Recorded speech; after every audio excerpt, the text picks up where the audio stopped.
A lovely evening and thank you for watching Times News. You're with me, Edita Soko. First, the headlines.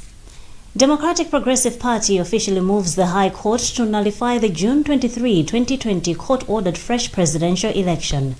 Economists warn of continued negative economic performance amid rising new COVID cases. And Civil Society Agricultural Network CISANET opposes the 95 billion kwacha allocation for ADMAC to purchase maize.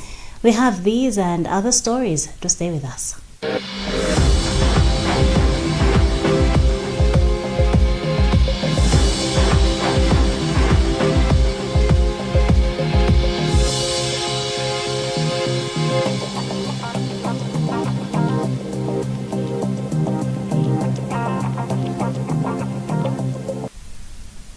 And our first news item tonight, opposition Democratic Progressive Party has officially moved the High Court to nullify the June 23, 2020 court-ordered fresh presidential election. Legal counsel Charles Muhango has confirmed the party made the application last week on the basis that by the time the election was being held, there was no Malawi Electoral Commission. Dawanga Sabola reports. The application by the DPP comes barely a few days after the High Court quashed the appointment of 4 DPP commissioners, Jean Matanga, Linda Kunje, Stephen Dua, and Arthur Nantulu, on the basis that they were irregularly appointed. If the DPP prayer is granted by the court, Malawi could see a reversal in the presidential powers to the status quo that prevailed on June 22, 2020, with DPP leader Peter Mutharika as president and Saulos Chilima as his vice. In his ruling on June 1 this year, High Court Judge Kenyatta Nyirenda said the quashing of the appointment of the 4 DPP commissioners would not affect the validity of the June 23 fresh presidential elections. But Muhango on Wednesday said Justice Nyirenda erred in his ruling as he touched on issues that were beyond his mandate. That's very true. It's true. But just to extend that the claim is not only based on the clarification by the court last 2 weeks. No. It's on the basis of the decision that the president made of the 2 commissioners. And again, following that, the court also tried the DPP commissioners, the 4 of them. So that means is that as from 7th June 2020, we only had 2 commissioners. That's the effect. So one would not have run an election. The High Court is yet to set a date for hearing of the matter. Economists are predicting continued negative economic performance in the wake of rising new COVID cases in the country. As Justin Mkweu reports, latest figures from the Reserve Bank of Malawi show that inflation rose, import cover dropped, and the kwacha weakened during the first quarter of this year. The figures show that official foreign exchange reserves were estimated at about $402 million, translating into 1.9 months of import cover. The kwacha depreciated by 2.2% and traded at 790 kwacha 30 tambala against the dollar, and by 4.2% and 0.02% against the British pound and euro respectively, and traded at 1,139 kwacha 62 tambara per pound and 993 kwacha 4 tambara per euro. Inflation also increased in the period under review, with the headline inflation at 8.5% from an average of 7.5% in the preceding quarter. RBM is however optimistic that the economy will grow for the rest of the year, adding that demand for services has increased in different sectors. Economists Ben Kalua and Bechani Chereni attribute the negative performance to effects of the COVID pandemic. Kalua and Chereni say the situation may not change because businesses may slow again as COVID cases increase, signaling a third wave. When he presented the proposed national budget, Finance Minister Felix Mulusu projected that real GDP will rebound to 3.8% in 2021 from the subdued growth of 0.9% in 2020. As of Tuesday, Malawi had recorded 24 new cases of the pandemic, bringing the total number of cases to 421. Civil Society Agricultural Network CISANET has opposed calls for the government to provide 95 billion kwacha for grain marketer ADMAC to purchase maize. The network has also called on authorities to rid ADMAC of any political interference. The Natural Resources and Climate Change Cluster of Parliament recently called on the government to provide the money to ADMAC. Matthews Kasanda reports. CISONET National Director Pamela Wari says the grain marketer must be free from fraud and corruption if it is to benefit smallholder farmers and the economy at large. She says the network is concerned with the inefficiencies and wastefulness that have characterized the operations of ADMAC. Wari has further explained that the financial bailout of the corporation has placed a huge fiscal burden on public resources. She says the recent inability by ADMAC to manage maize that it purchased in 2020 up to the extent that it has rotten in ADMAC warehouses leaves the corporation in a worse-off position in view of the loan that was used to procure the maize. CISONET therefore believes that the allocation of huge amounts of resources to ADMAC is risky. The network has since recommended alternative approaches to public maize procurement, including the use of agreements with existing farmer groups or organizations that are already on the ground and working with farmers. Natural Resources and Climate Change Cluster Chairperson Wilan Chilenga says Parliament needs to investigate fraud that has been taking place at ADMAC. Yes, we feel that there is a lot of fraud which has been taking place at ADMAC, a lot of court issues. Now, in order for us as a house to assist ADMAC, Parliament needs to institute an investigation and come up with a report that should be presented to the House, adopted. Therefore, according to procedures, we have to move a motion so that this House can institute that committee to do the job. Earlier this month, it was discovered that about 1,265 metric tons of maize bought during the 2019-2020 harvesting season had rotten in ADMAC reserves. The corporation board's chairperson, Alexander Kusamba-Dzonzi, is on record to have said that the rotten maize would be used for animal feed. And the Parliamentary Cluster Committee on Health has said this year's budget allocation to the Ministry of Health is not enough. Budget estimates indicate 183 billion kwacha has been allocated to the Ministry of Health. But chairperson of the Cluster Committee, Matthews Ngwale, says the Minister of Finance must consider increasing the allocation to the health budget. Odrega Balamula reports. Chairperson of the committee, Matthews Ngwale, said the Ministry of Health budget for 2021 to 2022 does not have funds for construction of 900 health centers that government pledged to reduce distances to access health care. Ngwale also said the national budget does not reflect on resources to procure COVID-19 vaccine amid its increased demand. The issue of the COVID vaccines that are missing from the budget. We've talked about COVID, but in there, when it comes to the vaccines, the government has left that to the donors. But Minister of Health Kumbisa Kandodo Chiponda insists that efforts are being made to procure the vaccines, adding that the World Bank has pledged $30 million in the fight against COVID-19. As a government, we have a responsibility that we should take ownership of each and every program which we have in the country, including the fight against COVID-19. On the COVID-19 response, Ngwale said government has also given 100 million kwacha to each district hospital without indicating its use, hence being prone to abuse. The report also emphasized the need to recapitalize the central medical stores to resuscitate its operations and prevent drug shortage. The committee has recommended that government provides 10 billion kwacha to the central medical stores and increase the budget allocation to the health sector. Senior resident magistrate Wanangwa Nyirenda has ordered a KFC storekeeper Adriel Patel to compensate 1 million kwacha in cash to Bernadette Charlie, a female guard at the company in Lilongwe. Patel was charged with common assault over his involvement in a fight with Charlie a few weeks ago.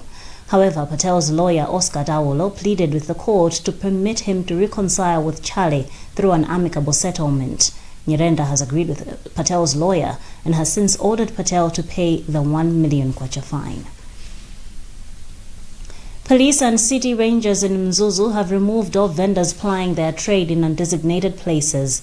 The exercise comes a week after traders in various markets stopped paying market fees to protest rampant illegal vending in the city. Sam Kalimira has the details from Mzuzu. As of 6 a.m., the police and the city rangers were on the streets removing the vendors who had overstayed in undesignated areas.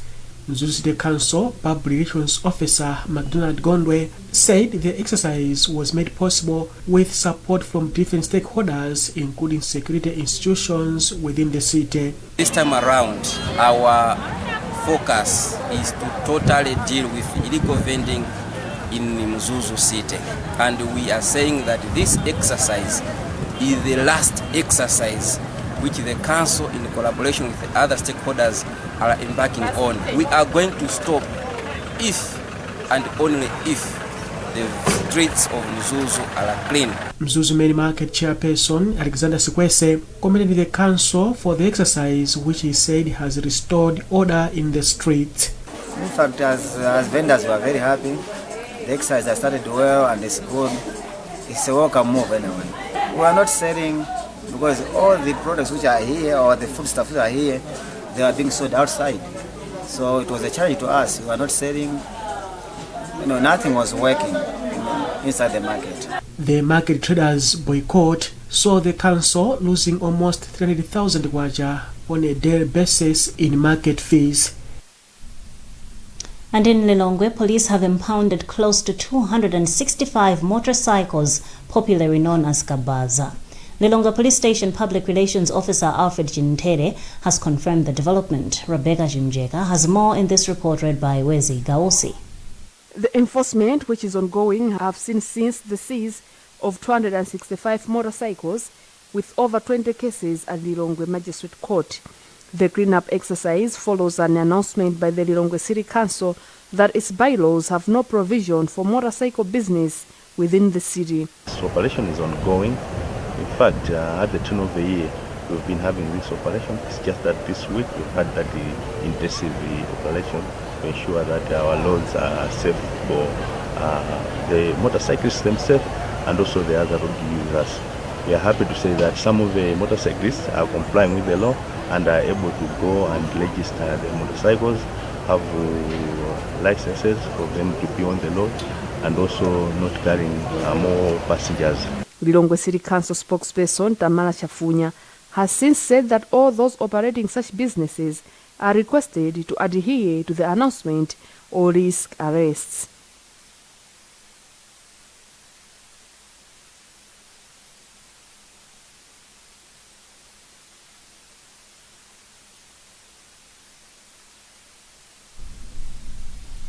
This is Times News. We'll be back with more shortly.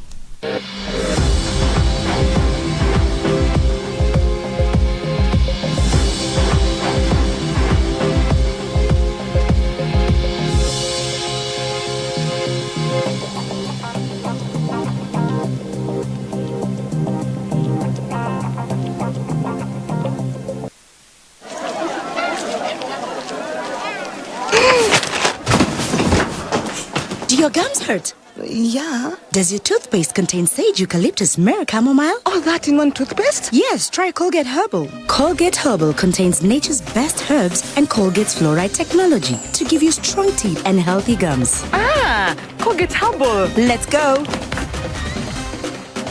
Colgate Herbal for strong teeth and healthy gums naturally. If there's one thing that all soaps do, it's wash. From buckets to basins, bathrooms to streams, and everything in between. All soaps wash.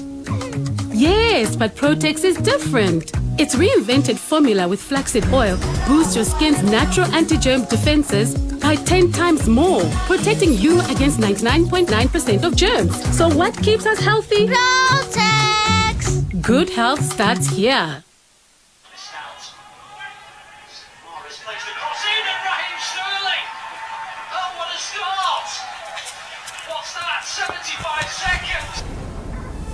This marriage is a punishment for you, and you are going to be suffering for the rest of your life.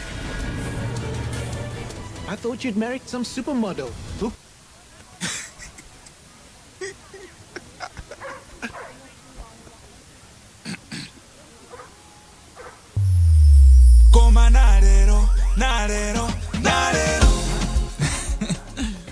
Nalero, alipitireni GoTV mosavuta. Just dial *247# to pay your GoTV or DSTV subscription. Standard Bank. It can be.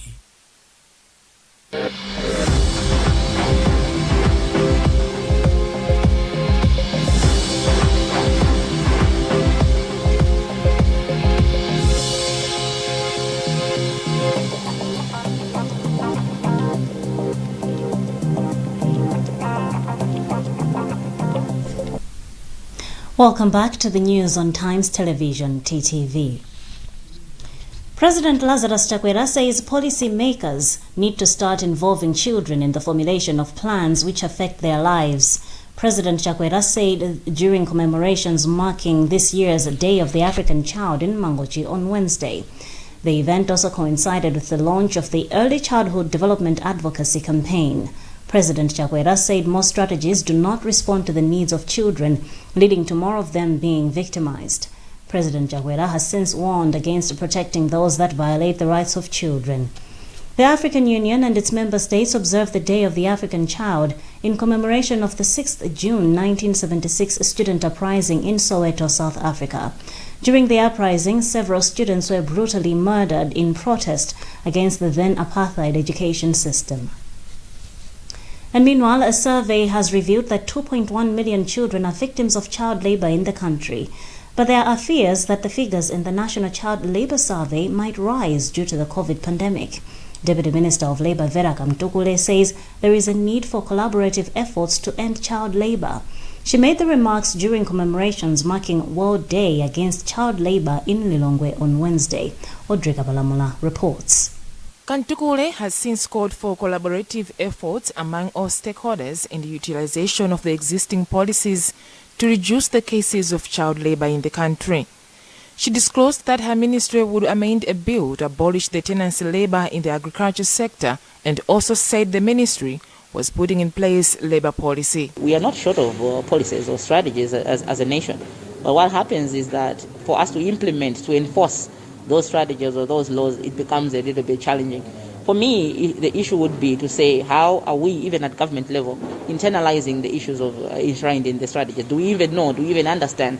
Because if you don't, at the end of the day, it will become a little bit difficult for you to take that message even down on the ground. United Nations Country Representative Maria Jose Torres said the UN is ready to support Malawi to accelerate action to eliminate labor in line with international commitments. There is no single sector that can end child labor.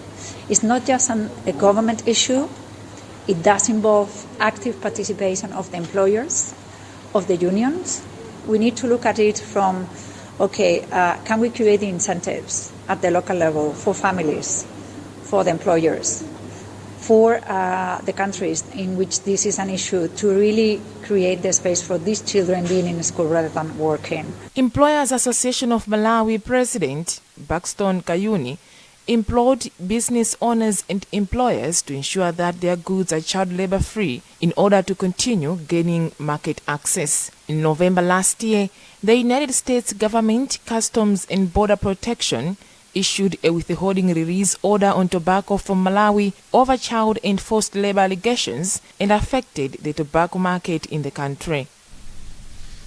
Now, it is quite rare for people to look back and appreciate people who are behind their success. But the case is different with the former students of Mohasua Community Day Secondary School in Chiradzulu who visited some teachers who taught them some 30 years ago. Isaac Salima with the details. 30 years ago, they were mere students who were not sure about their future in life. Now, most of them have made it big. The life journey is just too complicated to travel alone.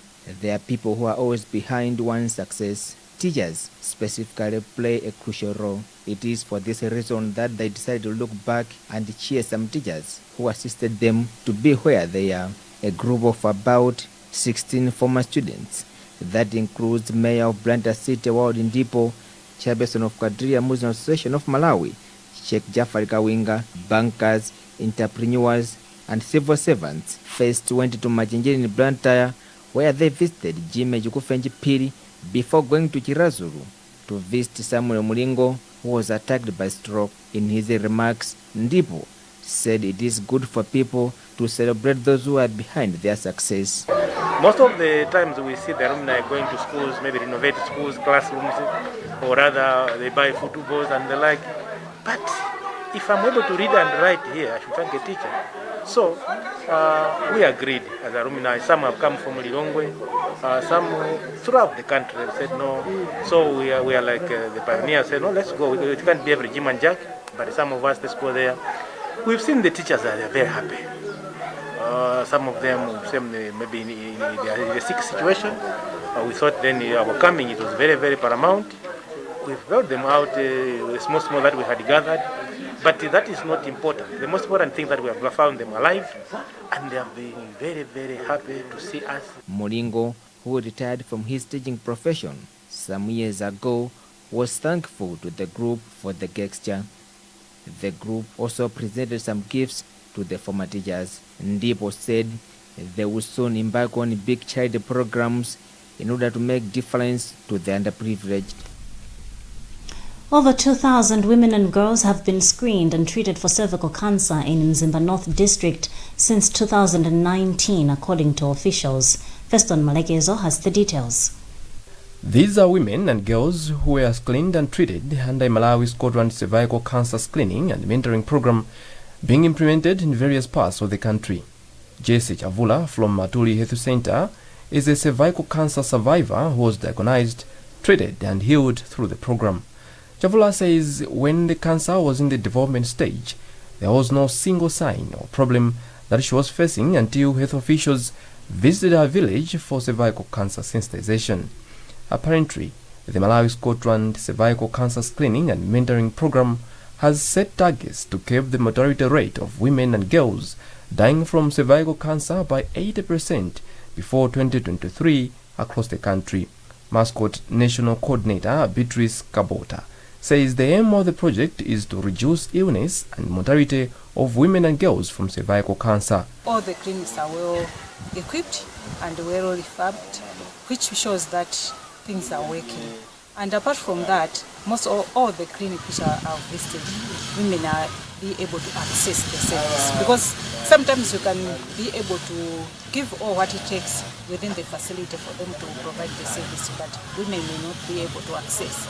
But the good thing is women are able to access the service, and we are hoping that they are going to reach out to more women. Medicines Sans Frontières 2018 report indicates that about 3,600 Malawian women fall sick with cervical cancer every year. 2/3 of them end up dying from the disease. Inkosi Kampingo Swande, whose community is a beneficiary under Matuli Health Center, says through rigorous awareness campaigns, a lot of women are turning up to get tested. In the northern region, the Malawi Scotland cervical cancer screening and mentoring program is being implemented in Mzimba North by the Kwendeni CCAP Mission Hospital in partnership with Nkhoma Hospital. And in other news, Roads Authority has donated COVID-19 management materials worth 10 million kwacha to the Ministry of Health. Emmanuel Simpokolwe has more in this report read by Wezi Gausi. The donated items include 6,350 N95 face masks, 300 boxes of medical examination gloves, 2,000 face shields, 275 coveralls, and 200,000 cash. Deputy Minister of Health, Chris Kalamola Kanyasho, held the donation. She says the fight against the pandemic needs concerted effort from stakeholders. Kanyasho says the era of COVID-19 pandemic demands that people must be responsive to the plight. I would like to urge all Malawians that this pandemic, it's now getting into the third wave. Our neighbors, South Africa, Zambia, their cases are rising. Even here in Malawi, we are seeing more cases coming up. So I would urge all Malawians out there to take precautions, wash your hands, go and get the vaccination, the COVID-19 vaccination. It's very, very important. Board chairperson of Roads Authority, George Nkhani, says the pandemic has affected the construction industry. It is a gesture of solidarity from the Roads Authority As you may know that Malawians, we are known for oneness, and Rhodes Authority is part of that oneness. We have made this donation because the pandemic hasn't spared the construction industry, to which the Roads Authority is a very, very key stakeholder. Nkhani says the donation is a response to President Lazarus Chakwera plea for the individuals and organizations to help in the fight against the pandemic. And that's the news tonight, but before we go, the headlines again. Democratic Progressive Party officially moves the High Court to nullify the June 23, 2020 court-ordered fresh presidential election. Economists warn of continued negative economic performance amid rising new COVID cases. And Civil Society Agriculture Network CISANET opposes the 95 billion kwacha allocation for ADMAC to purchase maize. Remember, you can get more on these and other stories by visiting our website www.times.mw, liking our Facebook page Times 360 Malawi, and following us on Twitter at Times 360 Malawi. Remember to wash your hands regularly, observe social and physical distance, and mask up. Stay safe and have a lovely night. You've been with me, Elita Soko.